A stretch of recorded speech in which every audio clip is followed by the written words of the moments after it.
Hello and welcome back. In today's video, I'm overclocking the AMD Ryzen 9 7900 processor all the way up to 5.6 GHz using the GIGABYTE B650E Aorus Tachyon motherboard and EK Quantum custom loop water cooling. I will go over a variety of overclocking strategies, starting with the most basic one and then finishing with the most advanced one. Alright, we have a lot to cover, so let's get started. The AMD Ryzen 9 7900 processor is part of AMD's Zen 4 Ryzen 7000 processor lineup. The Zen 4 desktop CPUs, codenamed Raphael, launched on August 29, 2022 during an AMD livestream. At launch, there were 4 SKUs available, all X processors. On January 14, 2023, following the CES announcement earlier that month, AMD launched 3 additional Zen 4 desktop non-X processors: the Ryzen 9 7900, the Ryzen 7 7700, and the Ryzen 5 7600. Zen 4 Raphael is very similar to Zen 3 Vermeer, but there are some noteworthy differences. Most importantly, Raphael requires the new AM5 socket and supports DDR5 memory. The CCDs featuring the Zen 4 CPU cores is AMD's first chip using TSMC N5 manufacturing technology. Raphael also introduces AVX512 support and operates at significantly higher clock frequencies. The main difference between the X and non-X variants is the reduced TDP and the lower base and boost clocks. The Ryzen 9 7900 we're overclocking today has 12 cores with 24 threads, a base frequency of 3.7 GHz, and a maximum listed boost frequency of 5.4 GHz. The TDP is 65 watt and the PPT is 88 watts. In this video, I will cover 5 overclocking strategies. First, we simply rely on AMD PBO and EXPO performance boost technologies. Second, we rely on GIGABYTE's performance Bung technology. Third, we tune Precision Boost Overdrive with Curve Optimizer. Fourth, we tune Precision Boost Overdrive with asynchronous ECLK. Lastly, we try to do a manual overclock. However, before we jump into the overclocking, let's first have a look at the hardware and the benchmarks that we'll be using in this guide. The system we're overclocking today consists of the following hardware. I explain how I use the Elmo Labs products in SkatterBencher number 34. To make a long story short, I use the EFC and connect it to the EVC2 to track the ambient temperature, water temperature, and fan duty cycle. I also use the Elmo Labs EFC to map the radiator fan curve to the water temperature. Without going into too many details, I've attached an external temperature sensor from the water in the loop to the EFC. Then, I use the low-high setting to map the fan curve from 25 to 40 degrees water temperature. I use this configuration for all my overclocking strategies. The main takeaway from this configuration is that it gives us a good indication of whether or not our cooling solution is saturated. The B650E Aorus Tachyon motherboard is the 4th iteration of Tachyon motherboards.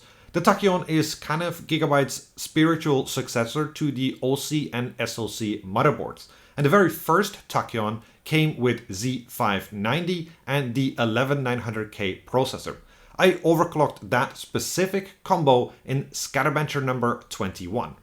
The B650E Aorus Tachyon is GIGABYTE's first AMD Tachyon motherboard.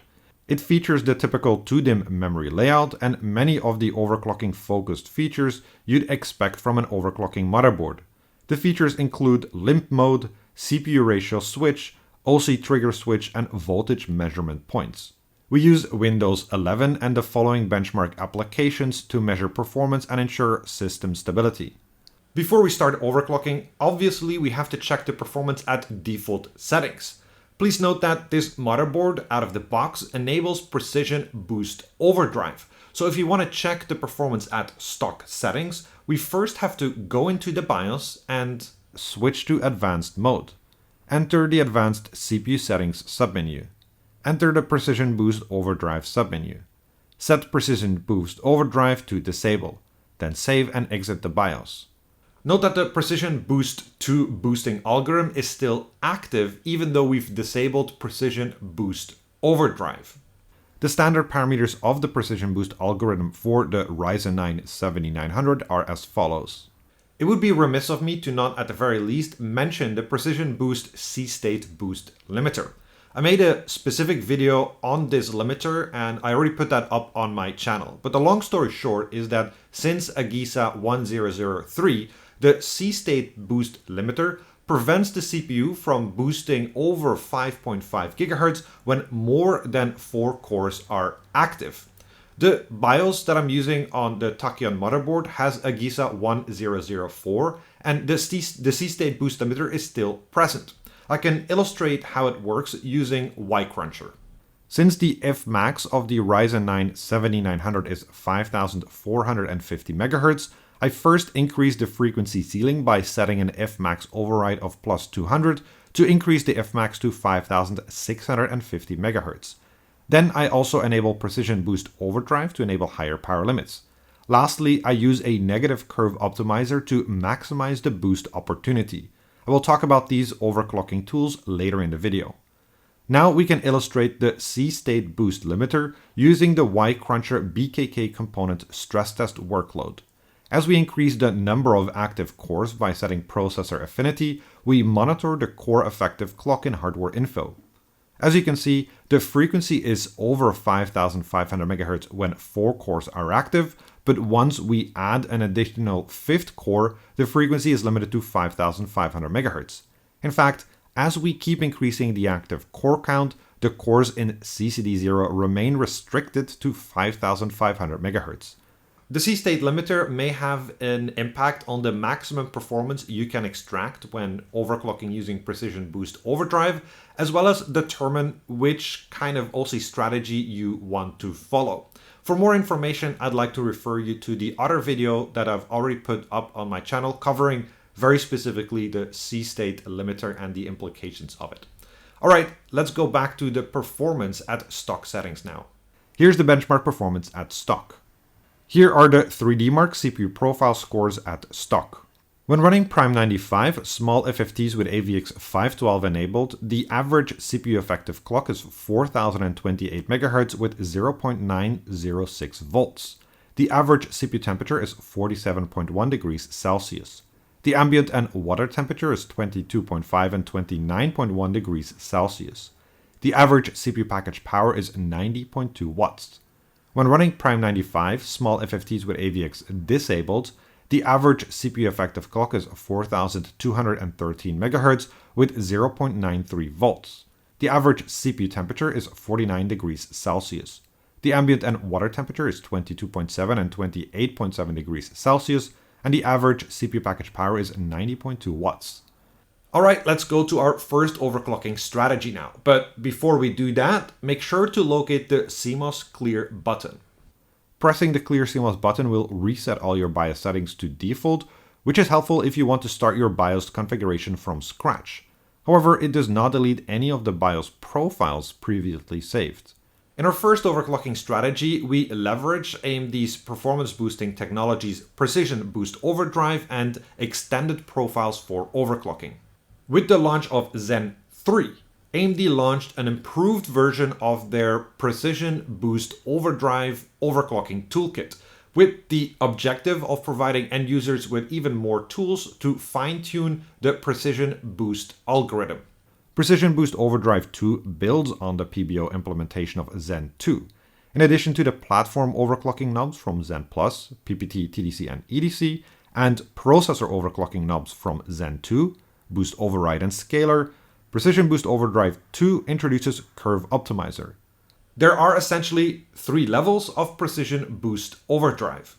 AMD's stock values, which can be set by disabling PBO, the motherboard vendor values, which are programmed into the BIOS to match the motherboard VRM specification and can be set by enabling PBO, custom values, which can be programmed by the end user. I explore the ins and outs of Precision Boost Overdrive 2 tuning in my AMD Raphael overclocking launch video. If you want to learn more about the impact of each of these settings, I suggest you check out that video. In this overclocking strategy, we're just enabling Precision Boost Overdrive, whereas in future overclocking strategies, we'll also use the tools available in the Overdrive toolkit to fine-tune our overclock. We rely on the motherboard pre-programmed PBO parameters by enabling Precision Boost Overdrive. We find that the following values have changed. Notably, for the Ryzen 7000X processors, the Precision Boost parameters are already very unconstraining. So, enabling Precision Boost Overdrive yields minimal performance gains. However, the non-X processors are very constrained out of the box. So, enabling Precision Boost Overdrive should yield a substantial performance uplift. EXPO stands for AMD Extended Profiles for Overclocking. It's an AMD technology that enables ubiquitous memory overclocking profiles for AMD platforms supporting DDR5 memory. EXPO allows memory vendors, such as G.Skill, to program higher performance settings onto the memory sticks. If the motherboard supports EXPO, you can enable higher performance with a single BIOS setting, so it saves you from lots of manual configuration. Upon entering the BIOS, click the XMP EXPO Disabled button. Switch to Advanced mode. Enter the Advanced CPU Settings submenu. Enter the Precision Boost Overdrive submenu. Set Precision Boost Overdrive to Enabled, then save and exit the BIOS.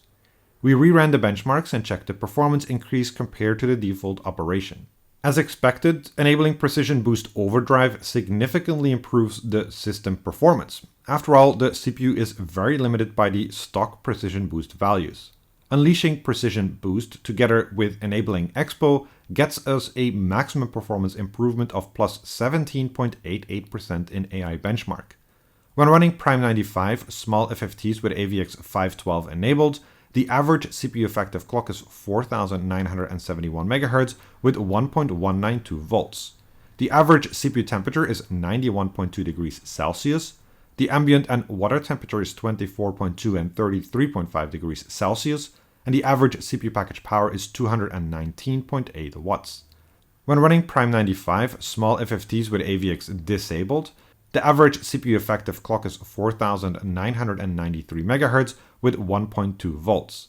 The average CPU temperature is 90.8 degrees Celsius.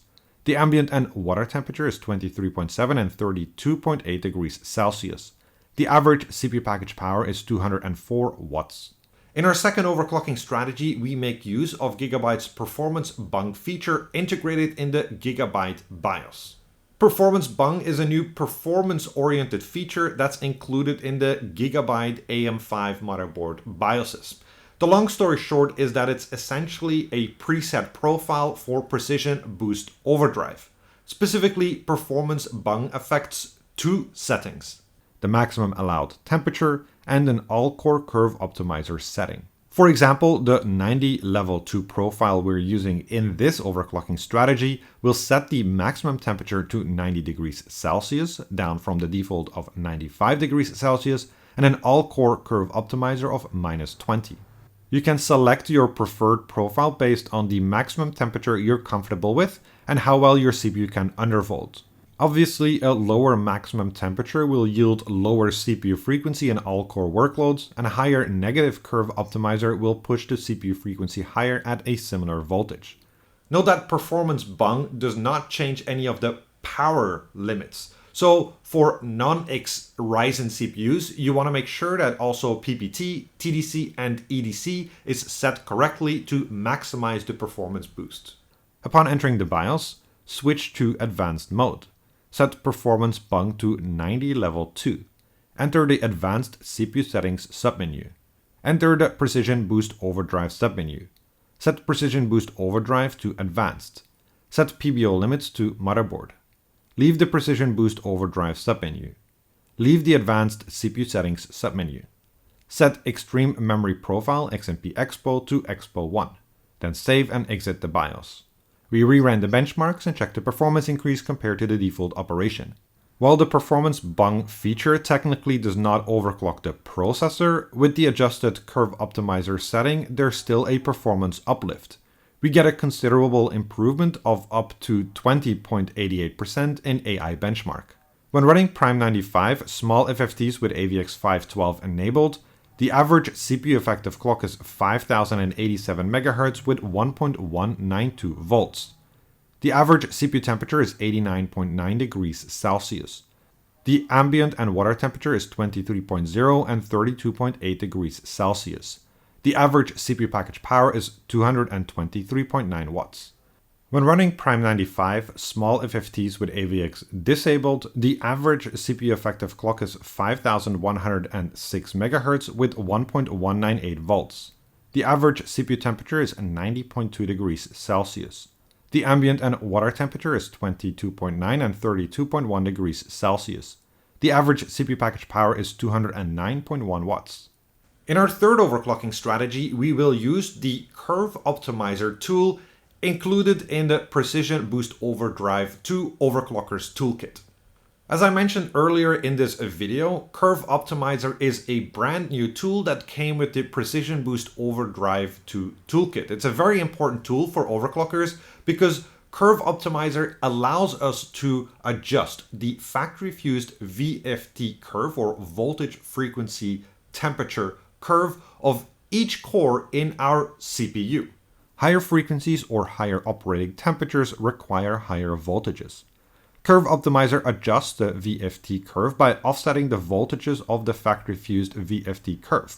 By setting a positive offset, you increase the voltage point. Conversely, you decrease the voltage point by setting a negative offset. The traditional approach of AMD Ryzen CPU overclocking is to use a negative curve optimizer. Two things happen when you do that. First, you effectively tell the CPU that it needs less voltage for a given frequency. And as a consequence, at a given voltage, it can apply a higher frequency. Second, the CPU temperature will be lower because you use less voltage at a given frequency.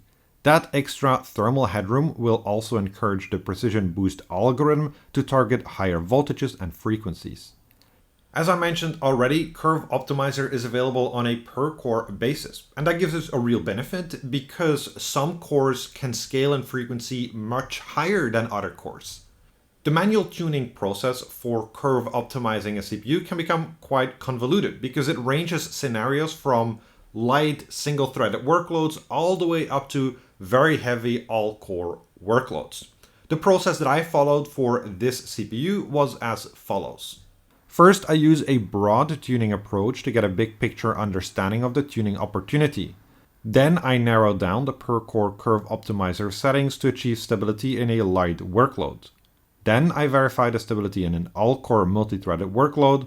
And lastly, I run through all my benchmarks to validate stability in a wide range of test scenarios. In my case, I used an all-core curve optimizer of -25 for CCD0, except for -15 for core 0, and -40 for CCD1, except for -30 for core 11, and an Fmax boost override of +125 MHz. The main limiting factor for my overclock was stability in Prime 95 small FFTs with AVX2 enabled, which caused instability both in single-core and multi-core configurations. I will show you the BIOS configuration in a minute, but first, please note that Curve Optimizer settings are really very CPU specific. So my optimal settings for this CPU might not be the same like your optimal settings for your CPU. Also note that this CPU seemed to have been able to handle quite high negative curve optimizer settings, and I've seen CPUs that can not even do -5. So please be aware of that when you start fine-tuning your own CPU. The following table shows the boost profile for this specific CPU. We can make a couple of interesting observations. As with most dual CCD Ryzen 7000 processors, we find two completely different CCDs. While each core in CCD0 can boost to the Fmax limit of 5450 MHz, none of the cores in CCD1 can. In fact, the worst core in CCD1 can only boost to 5300 MHz. After curve optimizing, we see a substantial frequency uplift across the board. Unsurprisingly, the biggest uplift is on CCD1, where we could use a much more aggressive curve optimizer setting. Furthermore, we have a much more equal maximum frequency across all cores. From the data, we can also see that no core actually reaches the new Fmax of 5575 MHz. This tells us that further increasing the Fmax won't help much unless we'd be able to further improve the curve optimizer setting as well. On average, the 1T boost frequency increases 150 MHz from 5408 MHz to 5559 MHz. Upon entering the BIOS, switch to Advanced mode. Enter the Advanced CPU Settings submenu. Enter the Precision Boost Overdrive submenu. Set Precision Boost Overdrive to Advanced. Set PBO limits to Motherboard. Set CPU Boost Clock Override to Enabled, positive. Set Max CPU Boost Clock Override to 125. Enter the Curve Optimizer submenu. Set Curve Optimizer to per core. For every core, set Curve Optimizer sign to negative. For core 0, set Curve Optimizer magnitude to 15. For cores 1, 2, 3, 4, and 5, set Curve Optimizer magnitude to 25. For cores 6, 7, 8, 9, and 10, set Curve Optimizer magnitude to 40. For core 11, set Curve Optimizer magnitude to 30. Leave the Curve Optimizer submenu. Leave the Precision Boost Overdrive submenu. Leave the Advanced CPU Settings submenu. Set Extreme Memory Profile XMP EXPO to EXPO 1. Then save and exit the BIOS. We rerun the benchmarks and check the performance increase compared to the default operation. With Curve Optimizer, we finally get around increasing the clock frequencies of our processor. While we are able to increase the frequency a little over stock, the overall frequency increase is limited to the CPU silicon quality. We have the biggest performance improvement of plus 24.01% in AI benchmark. When running Prime 95, small FFTs with AVX512 enabled, the average CPU effective clock is 5136 MHz with 1.198 volts. The average CPU temperature is 90.2 degrees Celsius. The ambient and water temperature is 20.3 and 31.9 degrees Celsius. The average CPU package power is 229.1 watts.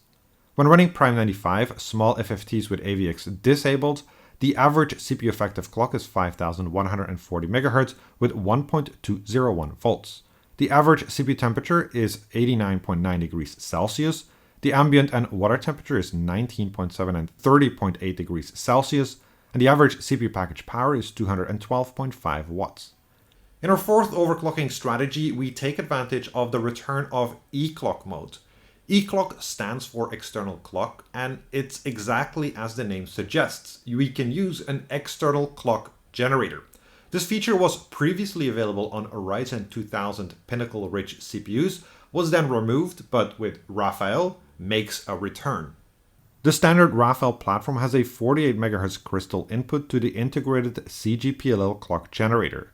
The CGPLL then generates a 48 MHz clock for the USB PLL and a 100 MHz reference clock for the FCH, which contains the ECLK PLL for the CPU cores and several SoC PLLs. In addition to the standard internal CGPLL, Raphael supports up to 2 external clock modes. They're called ECLK 0 mode and ECLK 1 mode. In ECLK 1 mode, there are 2 distinct external 100 MHz reference clocks. One clock provides the 100 MHz input for the CPU PLL, and another provides the 100 MHz reference clock for the SoC PLLs. In previous SkatterBencher videos, that is, videos before Ryzen 7000, I referred to the practice of using the reference clock for overclocking as supercharging PBO.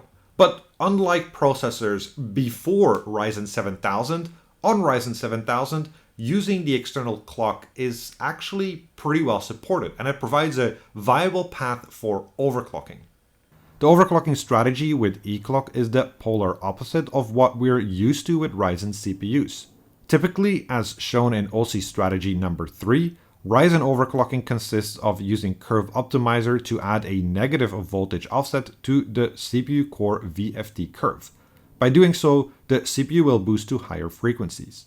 With ECLK, we still build on the factory-fused VFD curve, but adjust the frequency by adjusting the reference clock.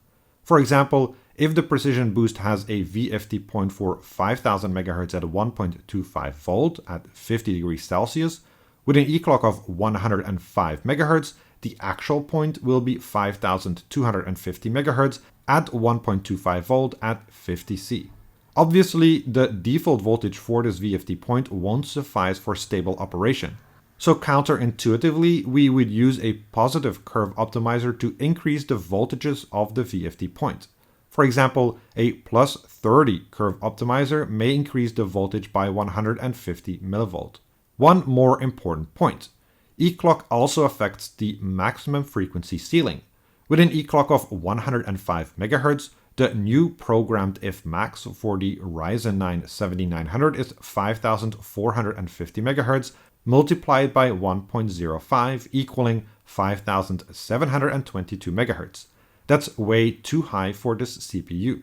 Luckily, we can use a negative if max boost override to fix this. The overclocking process using ECLK can become quite convoluted since it covers a range of scenarios from light single-threaded workloads to very heavy all-core workloads. The process that I followed for this CPU is as follows. First, I use a broad tuning approach to get a big picture understanding of the tuning opportunity. Then, I narrow down the per-core curve optimizer settings to achieve stability in a light workload.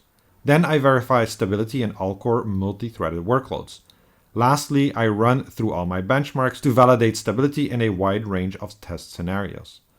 In my case, I used an ECLK of 104 MHz, an Fmax boost override of -50, and a per-core curve optimizer ranging from plus 30 on core 0 to plus 0 on core 3, 5, 10, and 11. I will show you the BIOS configuration in a minute, but first, please note that the configuration is really CPU specific, especially when we talk about the curve optimizer setting. So please be aware of that when you start tuning your own CPU, and just don't copy my settings just because you see them in this video. The following table shows the boost profile for this specific CPU. As in the previous OC strategy, the main limiting factor for my overclock was stability in Prime 95 small FFTs with AVX2 enabled. We can make a couple of interesting observations. Tuning with ECLK provides interesting results. We managed to further improve the maximum 1T boost clock to over 5.6 GHz. However, while we get higher per core boost frequencies on most cores in CCD0, we don't quite see that on CCD1. The cores in CCD1 still boost higher than stock, but they don't boost as high as with an aggressive curve optimizer. Overall, the ECLK strategy typically provides an avenue to slightly higher frequencies at the cost of slightly higher voltages. While this offers better performance in light workloads, the higher voltages will push the CPU quicker to the thermal limit.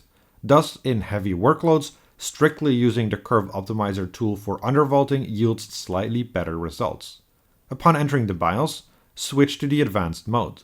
Set CPU clock control to 104. Set Async CPU PCIe clock to enabled. Enter the advanced CPU settings submenu. Enter the Precision Boost Overdrive submenu. Set Precision Boost Overdrive to advanced. Set PBO limits to motherboard. Set CPU boost clock override to enabled negative. Set max CPU boost clock override to 50. Enter the Curve Optimizer submenu. Set Curve Optimizer to per core. For every core, set Curve Optimizer sign to positive. For core 0, set Curve Optimizer magnitude to 30. For cores 1, 2, 4, and 6, set Curve Optimizer magnitude to 20. For cores 3, 5, 10, and 11, set Curve Optimizer magnitude to 0. For cores 7 and 9, set Curve Optimizer magnitude to 10. For core 8, set Curve Optimizer magnitude to 10. Leave the Curve Optimizer submenu. Leave the Precision Boost Overdrive submenu. Leave the Advanced CPU Settings submenu. Set Extreme Memory Profile XMP EXPO to EXPO. Then save and exit the BIOS. We reran the benchmarks and checked the performance increase compared to the default operation. While the overclocking approach with ECLK helps us gain performance in lighter single-threaded workloads compared to using Curve Optimizer, in all-core heavy workloads the impact of a positive Curve Optimizer is noticeable. While we still improve the performance substantially over stock, it's not as good as when using negative Curve Optimizer. We see the highest performance improvement of plus 22.71% in AI benchmark. When running Prime 95 small FFTs with AVX 512 enabled, the average CPU effective clock is 4989 MHz with 1.201 volts. The average CPU temperature is 89.4 degrees Celsius. The ambient and water temperature is 21.1 and 31.7 degrees Celsius. The average CPU package power is 225.3 watts. When running Prime 95 small FFTs with AVX disabled, the average CPU effective clock is 5033 MHz with 1.208 volts. The average CPU temperature is 89.3 degrees Celsius. The ambient and water temperature is 21.1 and 32.4 degrees Celsius. The average CPU package power is 210.7 watts. In our fifth overclocking strategy, we will pursue a manual overclock. Now, there is an argument to be made against manually overclocking your AMD Ryzen CPU. And that's because when you go from precision boost overdrive to manual overclock, you lose all the benefits of the precision boost boosting algorithm. So you don't get the really high frequencies in single-threaded 1T workloads. But manual overclocking of an AMD Ryzen CPU is not all bad and even has some benefits. First, automatic overclocking and frequency boosting technologies leave a little margin on the table. We can exploit this margin and fine-tune it for application stability when manually overclocking with our specific hardware configuration. Second, by setting a fixed voltage, we avoid the CPU dynamically and rapidly updating its VID requests to the VRM controller. This alleviates stress on the VRM and typically yields lower temperatures. To better understand the performance tuning opportunities that are embedded in the Ryzen 9 7900 CPU, let's have a look at its clocking and voltage topology. The clocking of AMD Raphael is similar to the previous generation of Zen 3 Vermeer desktop CPUs. The standard Raphael platform has a 48 MHz crystal input to the integrated CGPLL clock generator. The CGPLL then generates a 48 MHz clock for the USB PLL and a 100 MHz reference clock for the FCH, which contains the ECLK PLL for the CPU cores and several SoC PLLs. The ECLK PLL 100 MHz reference clock drives the 200 MHz VCO, which is then multiplied by an FID and divided by a DID. As a whole, this provides CPU clock frequency granularity of 25 MHz.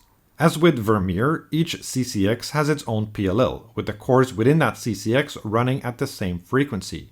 In a typical operation, all cores within a CCX will run at the same frequency.